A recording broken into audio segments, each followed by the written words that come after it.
खान साहब को जेल में गए हुए 24 दिन हो गए।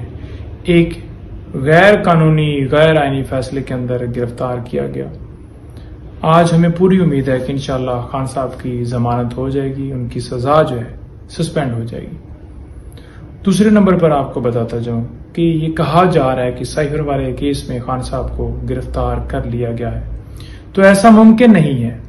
उसकी रीजन ये है कि आइन का आर्टिकल 10(1) ये वाज़ेह कहता है कि अगर बंदा गिरफ्तार है और आपने मजीद किसी मुकदमे में गिरफ्तार करना है तो उसे लाजमी आपने इन्फॉर्म करना है कि आपको इस मुकदमे में गिरफ्तार किया जा रहा है या कर दिया गया है।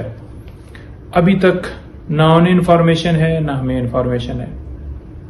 तो अगर 6 दिन पहले गिरफ्तारी हुई है तो 24 घंटों के अंदर अंदर कानून ये कहता है कि आपने मुतलका कोर्ट में उस बंदे को पेश करना है। तो अभी तक ना पेश किया गया